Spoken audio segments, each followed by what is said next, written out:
മികച്ച NABL accredited ലാബുകളുമായി സഹകരിച്ച് premium health ചെക്കപ്പുകൾ affordable നിരക്കിൽ ലഭ്യമാക്കുന്നു. കൂടാതെ ടെലിമെഡിസിൻ സൗകര്യവും. MHL smart labs. ബൈപ്പാസ് അധികൃതരുടെയും ശിവാലയ കമ്പനിയുടെയും നിരുത്തരവാദപരമായ നടപടികൾക്കെതിരെ CPM കൊടുങ്ങല്ലൂർ ലോക്കൽ കമ്മിറ്റി പ്രതിഷേധ കൂട്ടം സംഘടിപ്പിച്ചു.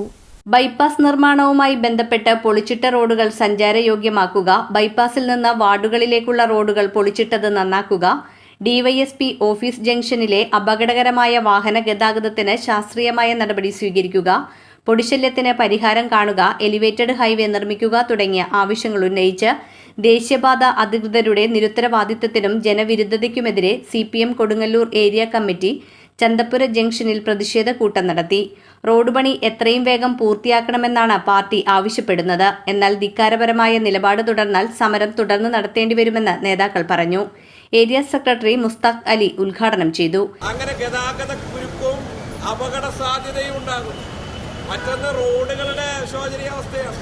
ഈ സർവീസ് റോഡിനെ ഉപയോഗപ്പെടുത്തിക്കൊണ്ടാണ് ഇപ്പോൾ ഇവിടുത്തെ യാത്ര നടന്നുകൊണ്ടിരിക്കുന്നത്. എന്താണ് ഈ സർവീസ് റോഡിന്റെ സ്ഥിതി?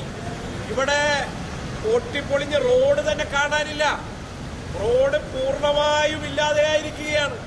മണ്ണിലൂടെ കല്ല്, കട്ട ഇതെല്ലാം കടന്നു വേണം ആളുകൾക്ക് വാഹനങ്ങൾ കൊണ്ടുപോകാൻ. ജനങ്ങൾ നികുതി അടച്ചിട്ടില്ല. ആ നികുതി പണം ഈ കേരളത്തിൽ നിന്നുൾപ്പെടെ ഒന്ന് കൊയ്തു കൊണ്ടുപോകുന്ന നിലപാടല്ലേ കേന്ദ്രം സ്വീകരിക്കുന്നത്. ഇവിടെ ഈ റോഡ് സഞ്ചാരയോഗ്യമാക്കി ഈ ദേശീയപാതയുടെ നിർമ്മാണം പൂർത്തിയാകുന്നവരെ ഈ റോഡിലൂടെ മുഴുവൻ വാഹനങ്ങൾ കടന്നു പോകുമ്പോൾ അതിനാവശ്യമായ രീതിയിലേക്ക് ഈ തകർന്നുപോയ റോഡിന്റെ പുനർനിർമ്മാണം നടത്തേണ്ട ഉത്തരവാദിത്വം ദേശീയപാത അധികൃതർക്കും നിർമ്മാണ കമ്പനിക്കുമില്ലേ. അവരത് നിർവഹിക്കുന്നില്ല. വളരെ ശോചനീയമായ അവസ്ഥയിലൂടെയാണ് ജനങ്ങൾക്ക് ഇതിലൂടെ സഞ്ചരിക്കേണ്ടി വരുന്നത്. മറ്റൊന്ന് വലിയ പൊടിയാണ്. ഈ പൊടിയെ എങ്ങനെയാണ് തരണം ചെയ്യുക? വളരെ കൃത്യമായി ഈ നിർമ്മാണ കമ്പനി റോഡ് നനച്ചുകൊണ്ടിരിക്കണം. എന്നാൽ പലപ്പോഴും അവർ ആ ഉത്തരവാദിത്തം നിർവഹിക്കാറില്ല. ഇവിടെ ഈ നഗരത്തിലിരിക്കുന്ന കച്ചവടക്കാർക്ക്, ഇവിടെ ഈ നഗരത്തിൽ പല ആവശ്യങ്ങൾക്ക് വേണ്ടി വന്നു ചേരുന്ന ജനങ്ങൾക്ക് എല്ലാം ഈ പൊടി ശ്വസിക്കേണ്ടി വരുന്ന നിലയാണെന്നുള്ളത്. ഒരാൾക്കും കട തുറന്നു വെച്ച് പ്രവർത്തിക്കാൻ കഴിയാത്ത സാഹചര്യം. കട തുറന്ന് 1 മണിക്കൂർ കഴിഞ്ഞാൽ കടയിലാകെ പൊടിയാണ്. ഇതാണ് ഇവിടുത്തെ അവസ്ഥ.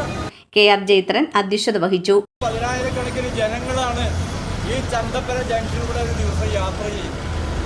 എന്നാൽ ഈ ദേശീയപാത നിർമ്മാണ കമ്പനിയും ദേശീയപാത അതോറിറ്റിയും കേന്ദ്ര ഗവൺമെന്റ് സ്വീകരിക്കുന്ന നിലപാടുകൾ പരിശോധിച്ചാൽ തികച്ചും ജനവിരുദ്ധമായ നടപടികളാണെന്ന് കാണാൻ കഴിയും.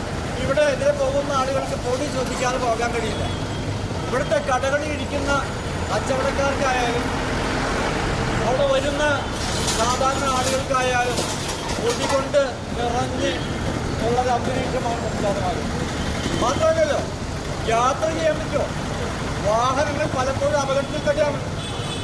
പലതവണ നമ്മൾ പറഞ്ഞു ഇവിടെ മാത്രമെങ്കിലും ഒന്ന് ടാർ ചെയ്യണം. ചന്തപ്പുര പ്രദേശത്തെ സർവീസ് റോഡുകളും ഇവിടെ മാത്രം ഒന്ന് ടാർ ചെയ്താൽ തന്നെ കുറേ കാര്യങ്ങൾ ഗുണകരമായി പോകാൻ കഴിയും. എന്നാൽ ഇതിലൊക്കെ നിഷേധാത്മക നിലപാടാണ് ഇവർ സ്വീകരിക്കുന്നത്. ഏരിയ കമ്മിറ്റി അംഗങ്ങളായ KP Rajan, TP Prabhesh, Sheela Rajkamal, PH Niyas, CV Unnikrishnan എന്നിവർ സംസാരിച്ചു.